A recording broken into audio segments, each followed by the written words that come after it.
Parlons-en, on va faire une transition, on va recevoir une personne qui s'occupe de ce fameux comité Mister France. Quelles sont les différences avec Miss France? Est-ce que Mister France va arriver en télévision? C'est parti, on l'accueille. Et il est là, le représentant de Mister France. Bonjour Jean-Éric de Saint-Luth. Bonjour Jordan. Alors, pas exactement le représentant de Mister France, parce que sinon il va nous attaquer, il va dire non, il m'a pris ma place. Non, vous êtes exactement... Non, je représente François Dexon, qui est le D'accord. président du Mister France, qui a racheté donc la marque Mister France en 2019. Et comme il était en province, il m'a chargé de le représenter. Je suis donc le chargé de communication de Mister France. Voilà, comme ça les choses sont rétablies. Les on choses sait sont tout. claires, voilà. Cher Jean-Éric, comment ça se passe? Parce que moi, j'ai plein de questions à vous poser déjà sur le concours. On n'en entendait plus parler, ce concours Mister France. Et j'ai l'impression que depuis 2 ans, c'est revenu. J'ai vu les équipes de quotidien qui étaient venues un petit peu vous taquiner l'année dernière. Cette année aussi, j'avais M6 qui est venu aussi, me M6 semble-t-il. aussi, oui. C'est tout un travail, je pense, de communication. Déjà, pourquoi ça revient que maintenant? Et pourquoi on a un Miss France qui fait un carton tous les ans sur TF1 et qu'il n'y a pas de Mister France? Il y a eu un moment, je crois, une émission de télé sur TF1, mais c'était un peu Laurence anecdotique. Boccolini en 83, Exactement. qui avait été en direct, Voilà. comme à l'égal des Miss, qui avait été très bien produite à l'époque. Mais malgré que ça ait fait, je crois, 24% de part de marché, ce qui était considérable tout de même, eh bien, ils n'ont pas reconduit parce qu'en plus, ça avait changé de propriétaire entre-temps. C'est-à-dire que la D'accord. marque s'est revendue au fil Ok. du temps. Donc là, c'est Mister France, on est d'accord? C'est Mister pas France. Mister Non, régional. C'est Mister France. C'est bien voilà. la marque Mister France. Mister France. Ça a dû coûter une fortune de racheter cette marque. Alors ça, il faut dire ça à François. Ah. Je sais que Jordan, vous aimez beaucoup parler d'argent, Oui. mais là, je ne suis pas dans la confidence D'accord. de M. Dexon, qui a racheté la marque, bien sûr, et qui s'en occupe très bien, parce qu'il faut savoir que le budget, et là, si vous voulez parler argent, on va vous Oui. le dire, le budget Mister France pour faire une finale donc, au Cirque Borman, cette année, c'était 50 000 €. D'accord. Contrairement à 500 000 € minimum chez les finales de Miss France. Bien sûr. Voilà. Est-ce qu'on va vous voir arriver sur une chaîne de télévision? Est-ce que c'est en cours? Nous y travaillons énormément. D'accord. Nous y travaillons. Je pense qu'aujourd'hui, il y a une réelle clientèle, féminine bien sûr, LGBT aussi, mais une clientèle beaucoup plus large encore que cela, qui aimerait voir des beaux messieurs à la télévision et pouvoir même voter en direct pour eux. C'est important? Eh bien, je pense que c'est important parce que la parité doit être à l'égal, mais même en inversitude. Bien sûr. Mais Bien, pourquoi ça a mis autant de temps alors à revenir?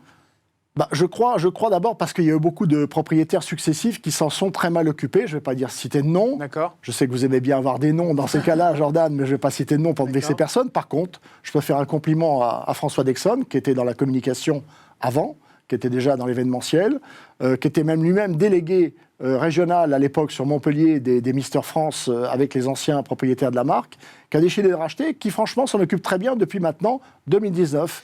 Quel est le programme, le planning de Lenny cette année? Alors, il a beaucoup de choses à faire. Lenny, d'abord, demain, il rentre chez lui, à Aubagne, donc à côté de Marseille, où il va retrouver tous ses compatriotes qui sont très, très fiers, bien sûr, de son élection. Nos amis marseillais, on sait quelle fierté, comme nous, les Parisiens, avons quand nous avons un cocorico à faire régional.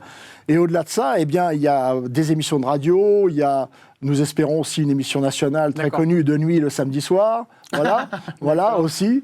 Et d'ailleurs, on nous a fait le même animateur, nous a fait l'amitié d'en parler dans une émission de radio, avec une émission qui commence par... ça s'appelle Les Grosses Têtes, je crois. D'accord, Laurent Ruquier, bien sûr. Voilà. Est-ce que Mister France va continuer pendant longtemps ou il y a un espèce de contrat qui est bloqué, c'est-à-dire que dans 3 ans c'est terminé, la marque reste bloquée, ou au contraire, non, ça peut continuer, là, elle est vraiment établie? Nous allons tout faire pour que ça continue. D'accord. Je dis François Dexon est un excellent professionnel, l'a prouvé encore, c'est pour ça que j'ai décidé de l'accompagner dans mes loisirs autres de fonction. Et je le fais vraiment avec plaisir, et c'est pour ça que j'ai pris en charge cette communication des Misters. Dernière question avant de terminer cette petite émission sur Lenny, notre Mister France 2022. Est-ce qu'il va rencontrer Miss France? Eh bien, je suis sûr qu'il va rencontrer avant la fin de l'année Miss France, et peut-être D'accord. même plusieurs fois. N'oublions pas qu'Élodie Gossuin a été jury aussi des Mister France à une certaine année, je me souviens plus, je crois que c'était 2004 ou 2005. Voilà. Il est question de quelque chose avec Miss France ou pas du tout? Ça pourrait se faire? Pour l'instant, je crois que c'est Madame Alexia de la Roche-Joubert qui a racheté la production de Miss France, la société Miss France. On ne l'a pas contacté encore, mais pourquoi pas? Ce serait effectivement une nouveauté, je dirais, par rapport à ce concours et pourquoi pas même faire un concours conjoint dans les années qui viennent. On peut en rêver. Merci Jean-Éric de Saint-Luc, merci Lénie Jordan Taboural d'être venu nous parler de cette renaissance et de ce concours qu'on découvre. Alors si vous voulez on voulait s'associer nous aussi à la renaissance quelque part de cette marque, parce que c'est important, puis on reçoit les Miss. Alors on vous souhaite vraiment bonne continuation, passez une très belle année, cher Mister France, allez vous promener dans les magasins, faire plein de petites choses bien sympathiques comme font les Miss France, et je vous souhaite aussi de remettre votre écharpe du coup l'année prochaine à un nouveau Mister France 2023 qu'on verra peut-être sur une chaîne de télé, si j'ai bien compris. Voilà.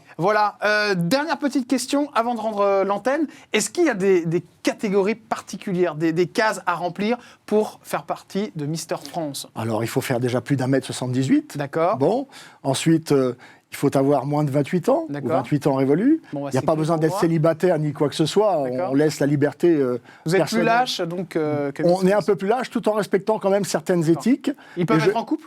Ils peuvent être en couple, tout à fait, ça n'empêche pas.